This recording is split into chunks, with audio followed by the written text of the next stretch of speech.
Hey guys, so I am on my way home and I decided to jump on just to chit chat because it seemed like I'm probably gonna have to do more of these in the car videos because y'all, when I get home checking homework, cooking, having my little downtime, trying to catch up with my shows, and yeah, I'm just like worn out, and I'm trying to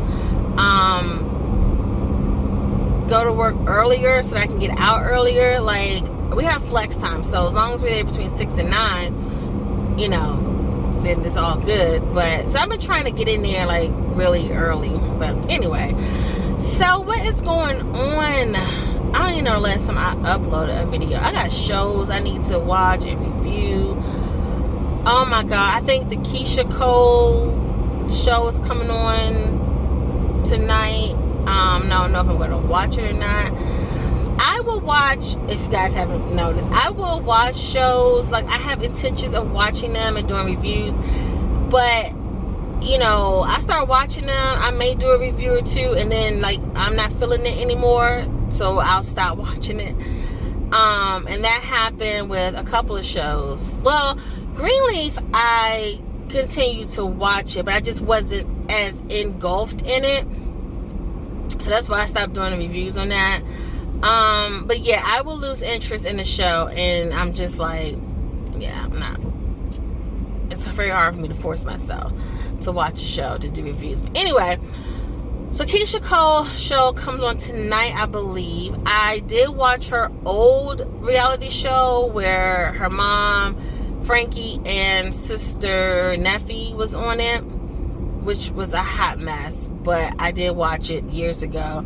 And this time I think she's coming out with her son, and her boyfriend, who is the father of her second child, who looked like he's every bit of 12. He is so, I think he's 23, and Keyshia is almost, ooh, don't give me the lion.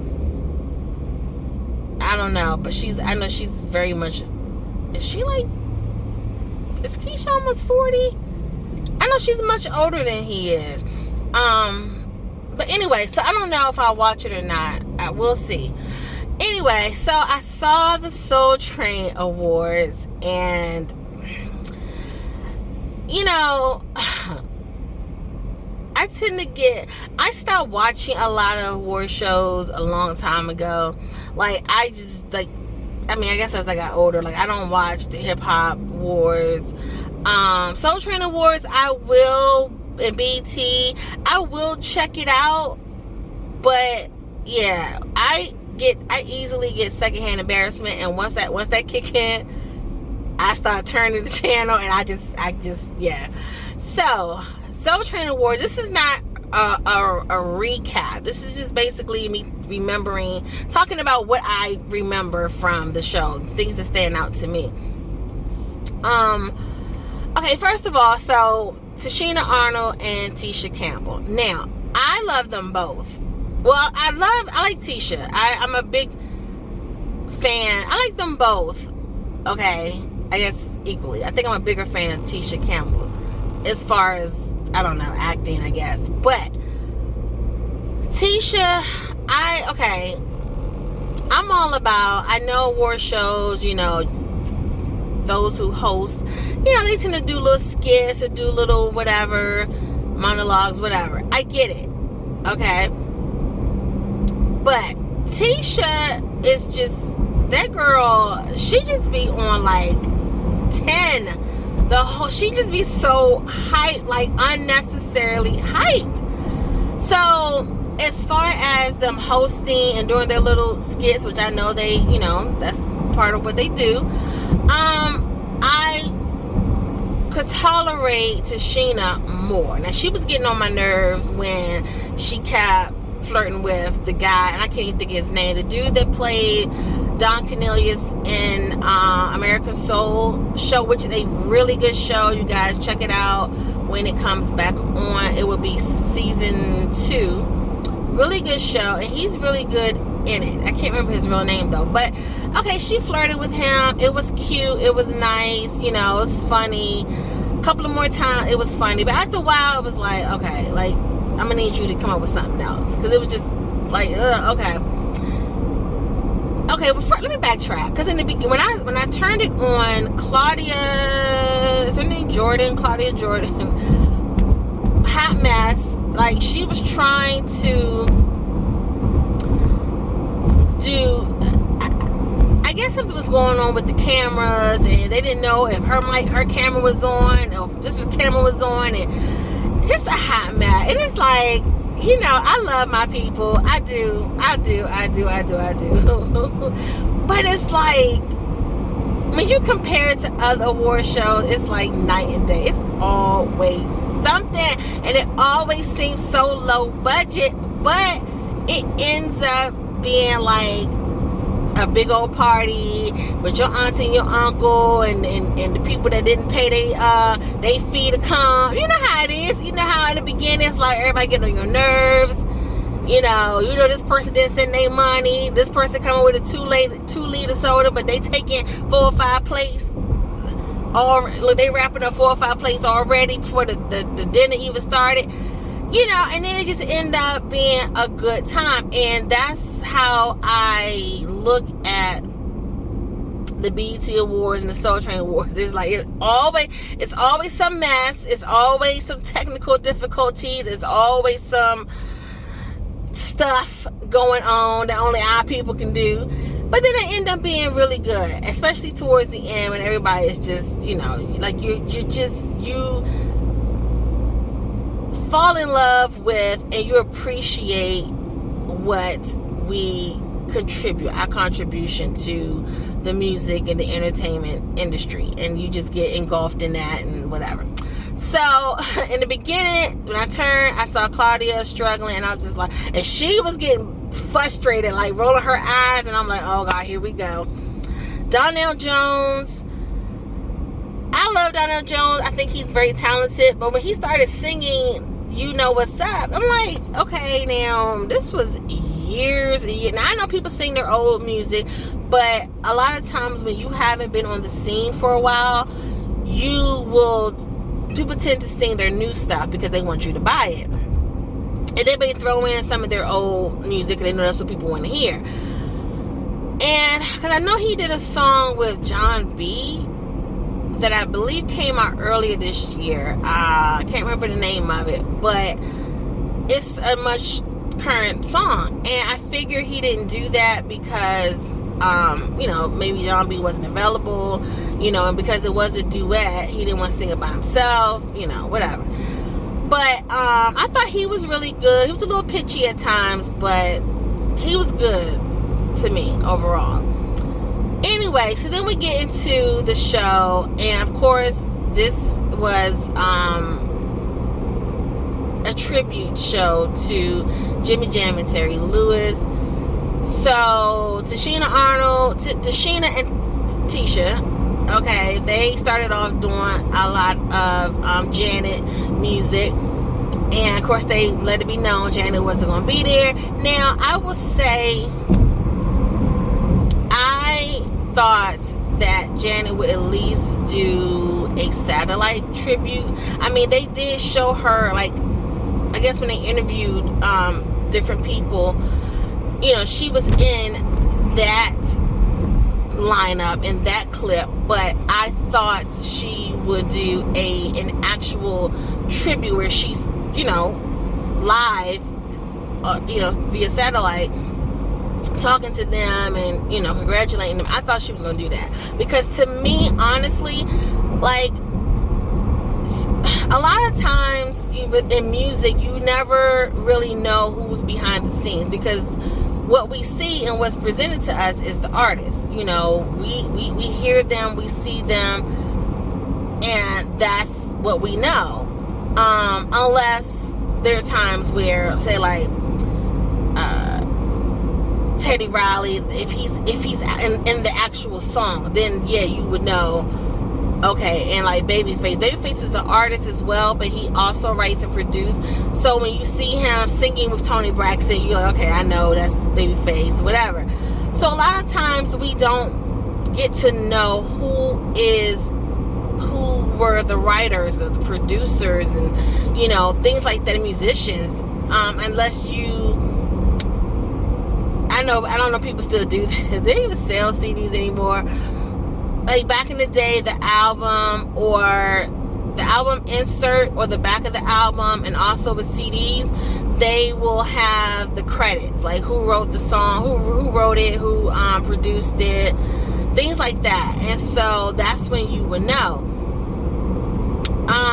So yeah, so a lot of songs you wouldn't even know that, like, what was the song?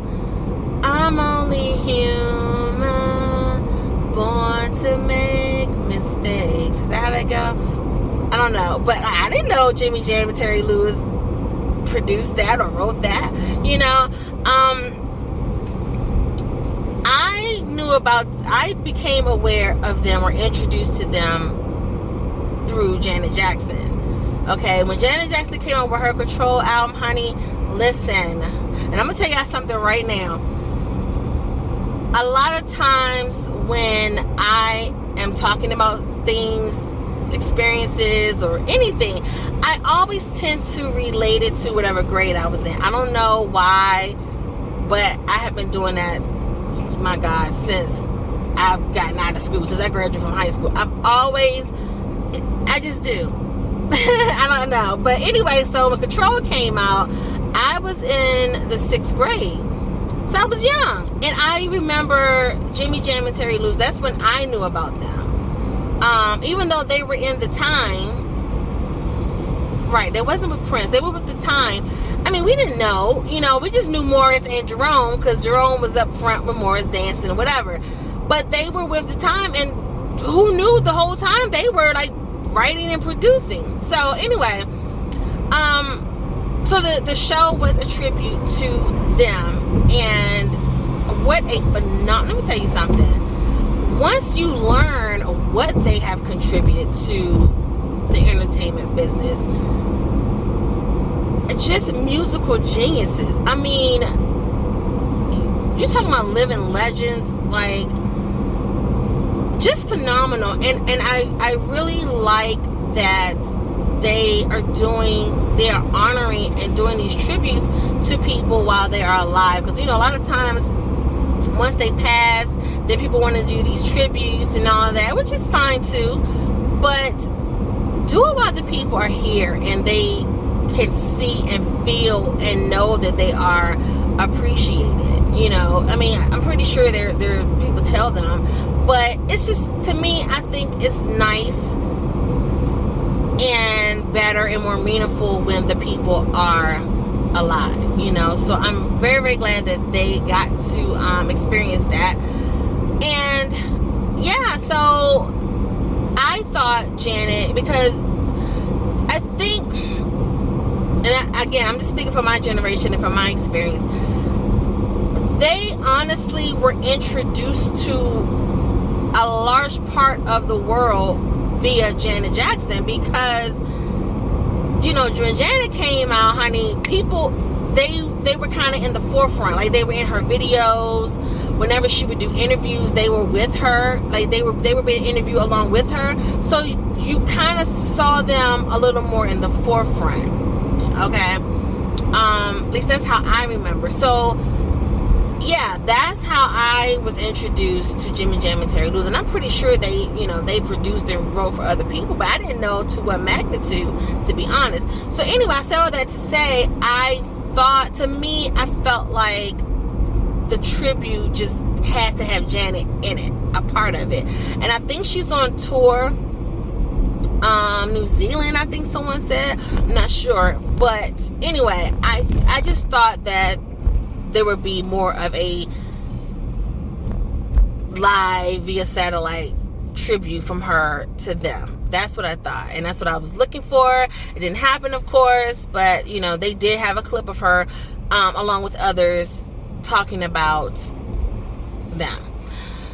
So I guess something is better than nothing, right? But anyway, so Keyshia and Tashina did a lot of Janet's music, dance steps, whatever.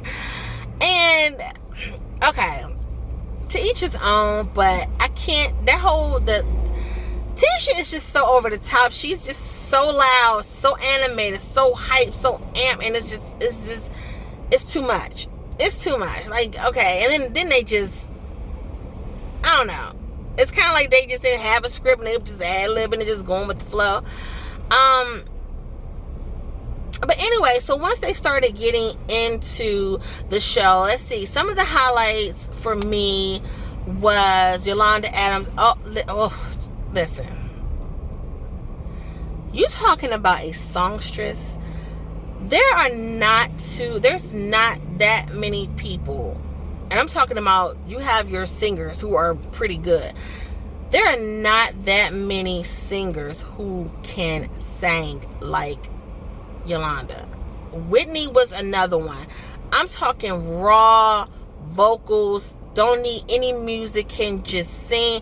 When you hear somebody sing and it give you the chills, Yolanda, and her voice is phenomenal. Like, I'm getting chills just thinking about her voice is so pure and so just unmatched. I don't even have the words for it. Her voice is perfection. Damn near perfection. It really is. And the only other person, Whitney Houston and what's her name? Jennifer Holiday, Jennifer Hudson. There's some people who can just nail it. Like, put it like this. You have some singers who can sing their ass off with certain songs. You see what I'm saying? These women, can sing any song. Oh, Donna Summers. I know, I'm old school.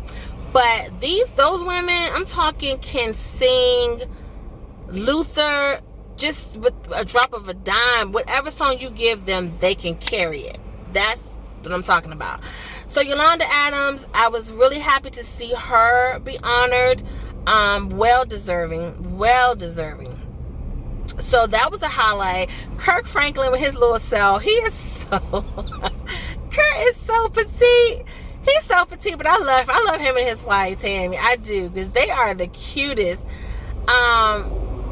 But he won his award, and that was a highlight. Also, okay, the Soul Cypher where they're singing, I was not feeling it. Let's see who was in it. Keyshia Cole, Anthony Hamilton, which I love. Who else, y'all? I'm drawing a blank. Carl Thomas. Somebody else that I'm totally missing. Who the heck was it? Oh my God, I can't remember. But anyway, yeah, I was not feeling it. But I can't think of who the other lady is. And then Erykah Badu, I was not feeling it.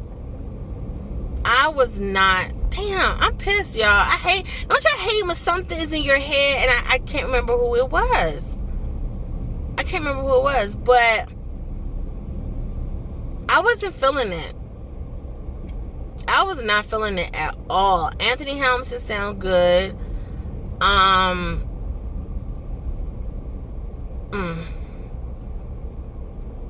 Keyshia Cole was okay.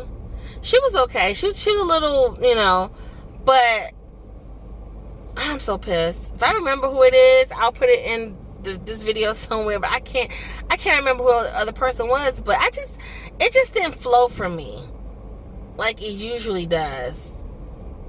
I think last year was Queen Aja, Kelly Price, Angie Stone. Who else was it? Anyway, but yeah, I wasn't feeling that, and I always look forward to that. I didn't like it at all, to be honest. What else? So the tributes to Jimmy Jam and Terry Lewis, I loved Babyface coming out. He is so cool. He is just smooth and cool. Go ahead, Babyface. But Babyface, you know, he came on, he talked. Let's see, SOS Band.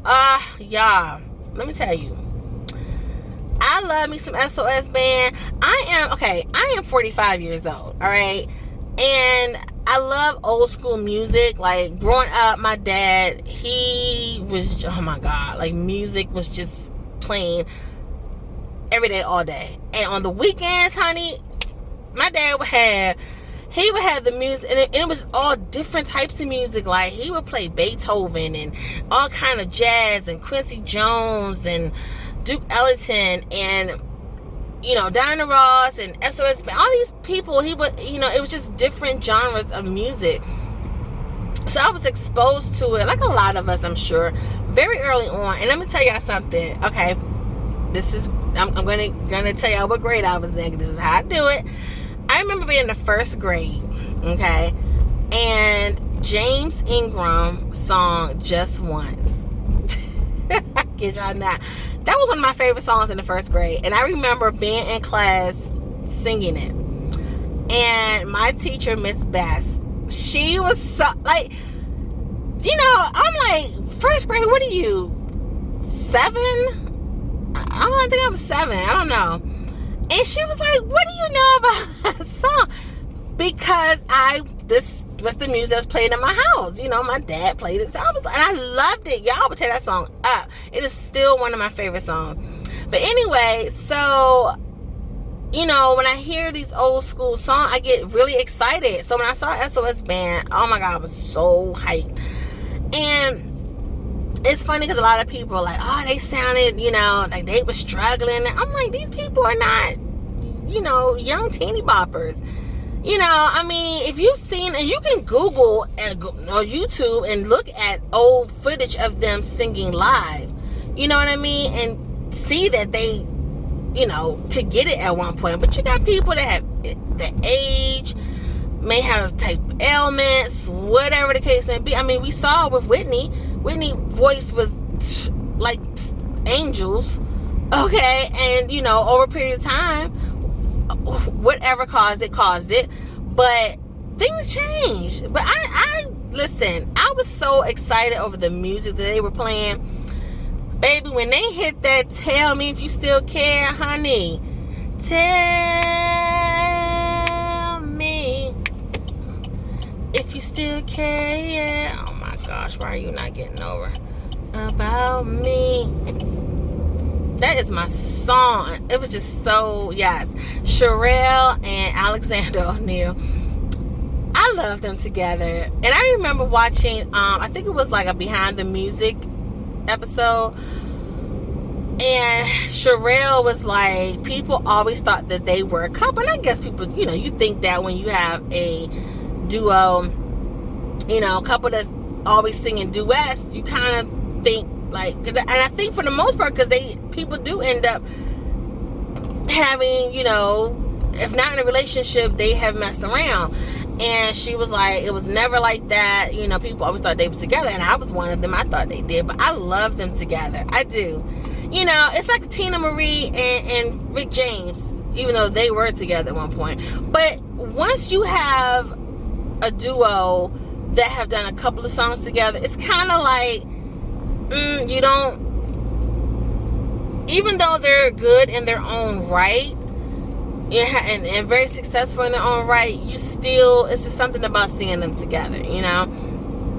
So Alexander, you know, he struggled a bit, okay. You don't think he had his top teeth in, but I love me some Alexander O'Neal. So it's like, whatever. I mean, people, you know, judge and criticize, and I'm like, look, there's no doubt that these people are talented and very successful in their own right, have had much success. So if they can't hit them high notes now, you know, because of age or whatever the case may be, so what? Enjoy them. You know how the song goes. You know how they sounded. So, but I enjoyed that. Who else? Boys to Men. Well, okay. what's her face? K. Michelle,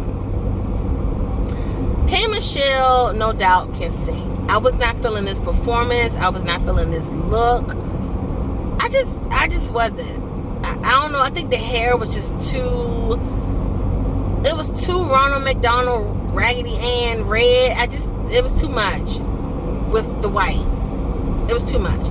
And also, she's a very short girl, so a lot of things like with the whole drapery, you know, I don't know. It just, I wasn't feeling the look. I didn't really like the song.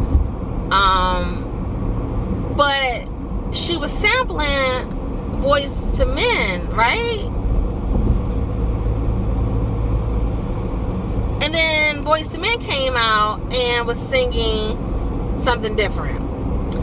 I was not feeling Boys to Men. Well, you know what? I take that back. They weren't too bad. Again, you know, they're a little pitchy, whatever. Wanye kind of, you know, saved it, because we all know how Wanye do with his little over the top dramatics. But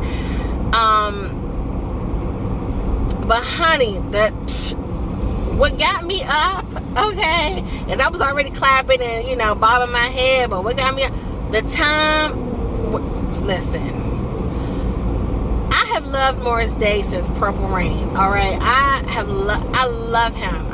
He's just he's so cute, and I just love his personality. Like, that's a smooth cat daddy, okay? Smooth cat daddy. Him and Jerome, and they have not changed. They look the same, and I love to see them together. Like, I just love old school music. So when he came out and what did he do first? He did Jungle Love. Yes, because he did The Bird last. Baby, when they started out with Jungle Love, I was like, yes.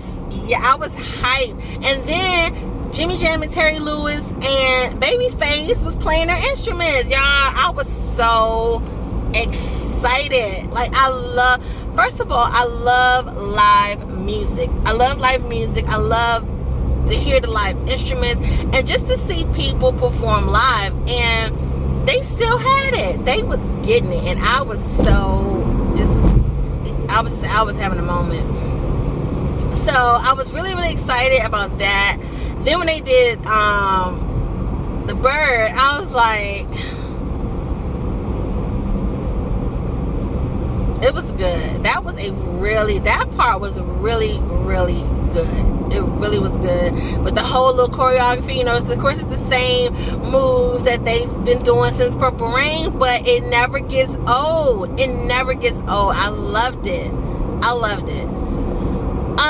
What else? Of course everybody's talking about Tank. So Keyshia Cole and Tank came out to present an award. And so, of course, everyone's talking about Tank and the interview that he gave. I believe it was with The Breakfast Club, and he talked about, and I'm just paraphrasing because I can't remember it word for word. Basically, he was saying that if you're a man and you have given oral sex to another man twice, let's just say you've done it twice, that doesn't make you a homosexual. Okay, I guess he's saying, you know, you try it out, whatever. Anyway, so of course everybody was just like, oh, but you know what, if I'm not mistaken, it's not the first time Tank has said some questionable things, you know. So on the show, so Keyshia Cole was like, so Tank, do you want to like clear some things up, whatever? Y'all, so I thought they were gonna like laugh it off. And when he was like, all right, yeah, I'm gonna say this one, I'm only gonna say this once, and this is it. Y'all, my mouth was open from the time he said that to the time he shut up. Okay, what did he say? He was like, okay, if a man had two dictionaries, if a man has had two dictionaries, okay, dictionaries, it doesn't mean he has a library what did he say? It doesn't mean he has a library. I forgot the rest. But basically, just because you've experimented doesn't mean that you're gay. You just, just tested the waters, whatever. Now, my thoughts on that, who cares? Like, for real, do I think Tank is gay? I mean, I think he could be bisexual, because he has a wife, he has kids, so obviously he has slept with women. He apparently likes women, but apparently he has given oral to at least 2 men. I'm like this, to each his own.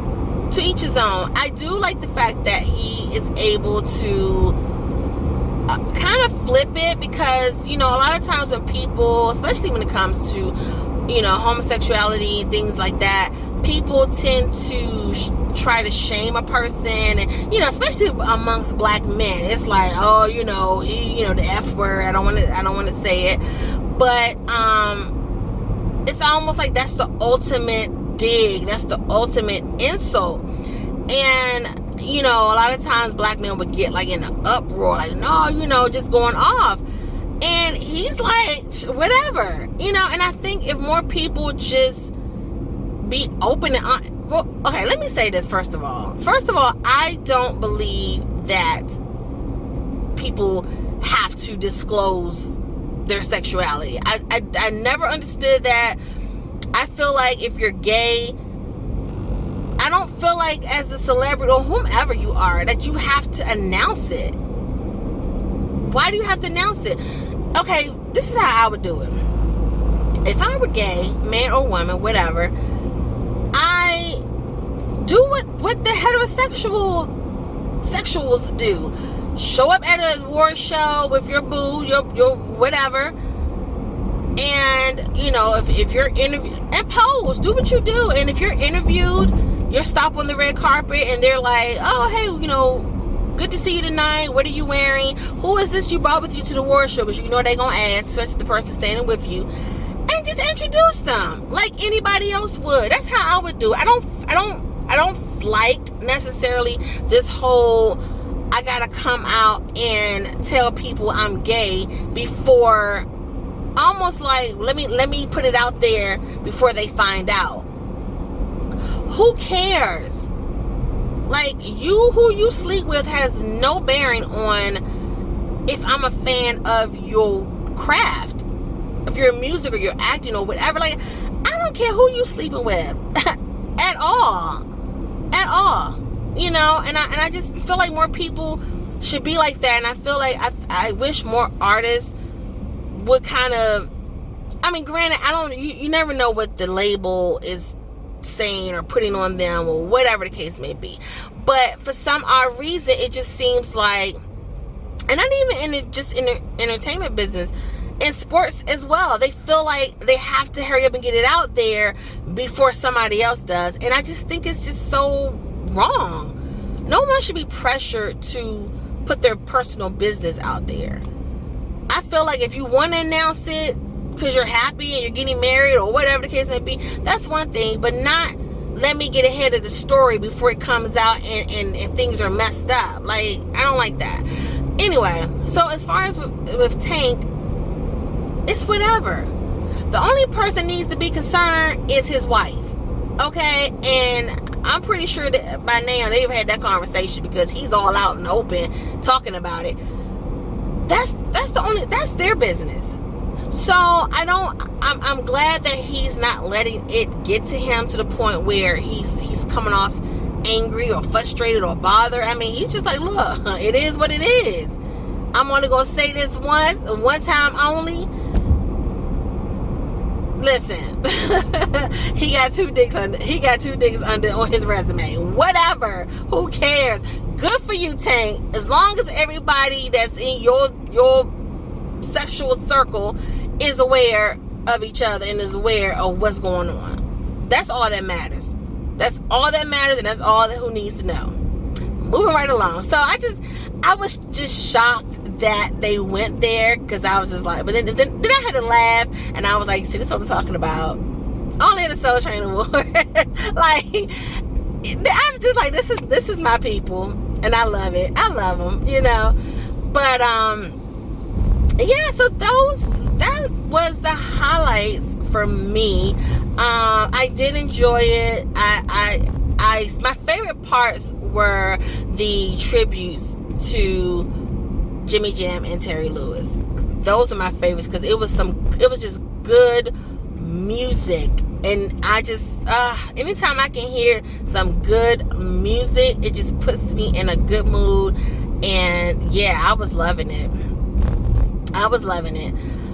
So anyway, that is it, guys. I am nowhere near home, and as you can see, the sun is gone down, or is going down. It's like very, very little light out here.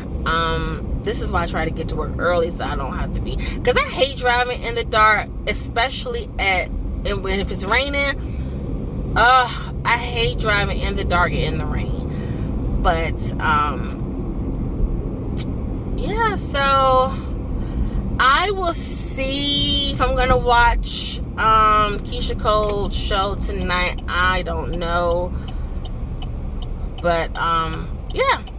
So anyway, guys, that's it. Let me get off. My husband's trying to call me, and I didn't want to like hit the answer button while I am talking to y'all. But all right, guys, so I will talk to you guys later. Till next time, take care.